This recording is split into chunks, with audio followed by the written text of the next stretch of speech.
Hello my dear friends, कैसे हैं सभी। आई होप सभी अच्छे हैं। स्वागत है आपका मेरे चैनल जीवा ऑनलाइन कोचिंग क्लासेस में। हमारी 6th क्लास की हिस्ट्री कंप्लीट हो चुकी है। आज से हम 7th क्लास की हिस्ट्री का चैप्टर फर्स्ट करेंगे और हमारे चैप्टर का नाम है हजारों वर्षों के दौरान हुए परिवर्तनों की पड़ताल। हजार वर्ष कौन से, यानी 700 से लेकर 1750 के बीच का जो काल है उसके बारे में जो हम इस बुक में पढ़ेंगे। यानी 7th की जो बुक है हमारी, उसमें हम क्या पढ़ेंगे, 1700 लेके 1750 के बीच का जो काल है उसके बारे में। मानचित्रकार क्या होता है? पहला क्वेश्चन, मानचित्रकार जो व्यक्ति मानचित्र या नक्शे बनाता है वो क्या कहलाता है? मानचित्रकार। क्या बनाता है? मानचित्र या नक्शे बनाता है, उसे मानचित्रकार कहा जाता है। उत्तर प्रदेश यानी जो कन्नौज है वो कहाँ पर पड़ता है? उत्तर प्रदेश में। इंपॉर्टेंट क्वेश्चन है नेक्स्ट, 13वीं सदी के इतिहासकार कौन है? तो 13वीं सदी के इतिहासकार है मिन्हाज ए सिराज। 14वीं सदी के कवि कौन है? अमीर खुसरो। 14वीं सदी के इतिहासकार जियाउद्दीन बर्नी। दो क्वेश्चन है, एक तो 13वीं सदी के इतिहासकार और 14वीं सदी के इतिहासकार, तो दोनों के नाम याद होने चाहिए आपको। क्वेश्चन ये आ जाता है कि 13वीं सदी के इतिहासकार कौन है, तो 4 ऑप्शन मिलेंगे, तो आपको याद होगा तो आप इजीली कर पाएंगे। विदेशी क्या होता है? हमें भी पता है ये चीजें। विदेशी कौन होता है? जो हमारे गांव का ना हो, यानी जो भारतीय ना हो, जो हमारे गांव में आ जाता है दूसरे देश से, यानी जो किसी गांव में आने वाला कोई अनजाना व्यक्ति जो उस समाज या संस्कृति का अंग न हो, वो क्या कहलाता है? विदेशी कहलाता है। ऐसे व्यक्ति को हिंदी में परदेशी कहते हैं और फारसी में अजनबी कहा जाता था। आई होप यहाँ तक पसंद आया है आपको। जो मेरे चैनल पर नए हैं प्लीज़ मेरे चैनल को सब्सक्राइब करें, अगर वीडियो पसंद आए तो लाइक करें। अब आते इतिहासकार उस काल में सूचनाएं कैसे इकट्ठी करते थे, यानी 700 से लेके 700 से लेके 1750 का जो काल है उसमें सूचनाएं कैसे इकट्ठी करते थे। देखिए, सिक्कों के द्वारा, शिलालेख होते थे, स्थापत्य यानी भवन निर्माण कला और लिखित सामग्री से इकट्ठा करते थे। पांडुलिपि के बारे में हमने 6th क्लास में पढ़ा था कि जो भुर्ज के वृक्ष की जो छाल है उसके ऊपर पांडुलिपियां लिखी जाती थी। अब इसमें 7th क्लास में क्वेश्चन क्या है कि इन पांडुलिपियों को रखा कहाँ जाता था? तो पांडुलिपियों को पुस्तकालयों तथा अभिलेखागारों में रखा जाता था। कहाँ रखा जाता था? यानी क्वेश्चन कैसे बनता है, अभिलेखागारों में किसको रखा जाता था? पांडुलिपियों को रखा जाता था। तो अभिलेखागार होते क्या हैं? ऐसा स्थान जहां दस्तावेजों और पांडुलिपियों को संग्रहित किया जाता था। ठीक है, तो क्या होता है, पांडुलिपि को कहाँ रखा जाता है? पुस्तकालयों में या अभिलेखागारों में, इनको कहाँ रखा जाता है। ठीक है, इसके बाद उस समय जो है छापे खाने नहीं होते थे, यानी जो छापने की जो मशीन होती थी वो नहीं होती थी, इसलिए लिपि की नक्सल बीज जो होते थे, नकलन बीज हाथ से ही पांडुलिपियों की प्रतिकृति बनाते थे।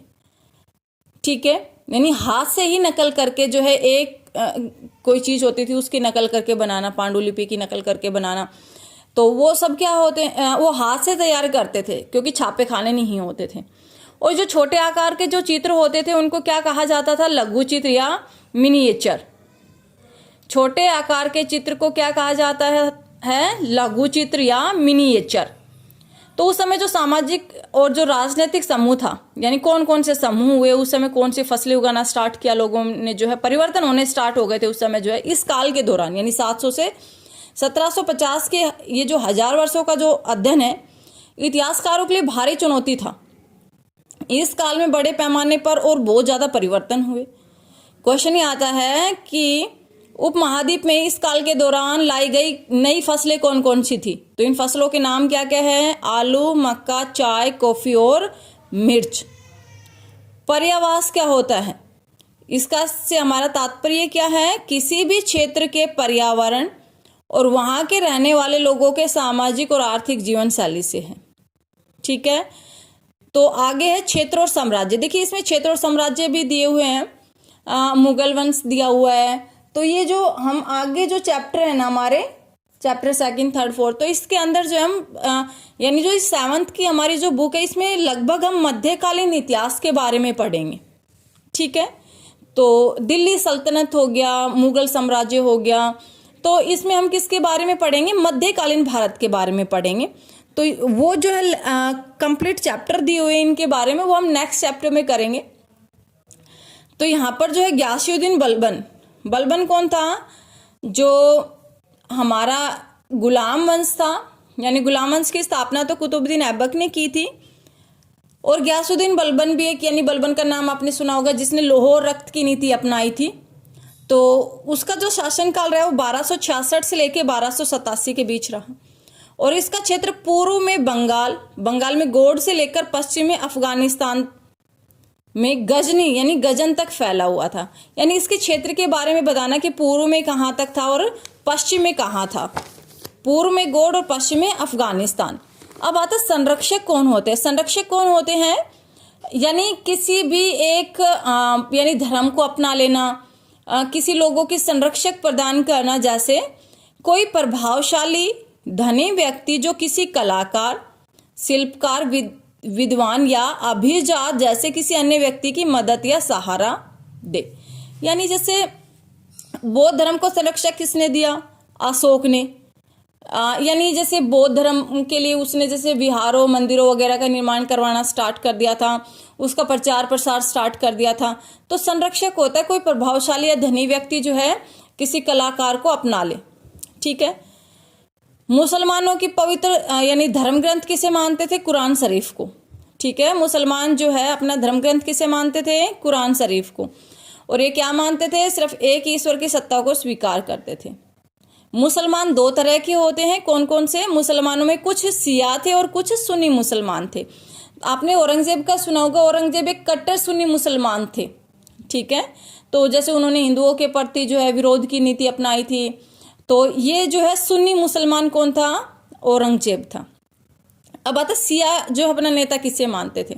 पैगंबर मोहम्मद के दामाद अली को नेता मानते थे। पैगंबर मोहम्मद के दामाद अली को कौन नेता मानते थे? शिया के। और सुन्नी किसको मानते थे? ये खलीफाओं के प्रभुत्व को स्वीकार करते थे। खलीफा कौन होते थे? जो उस धर्म का नेतृत्व करता था। ठीक है, जो नेता होता था उस धर्म का, उसको क्या कहते थे? खलीफा कहा जाता था। इस्लामी न्याय सिद्धांत, इस पर काम करते थे। भारत में कौन कौन से?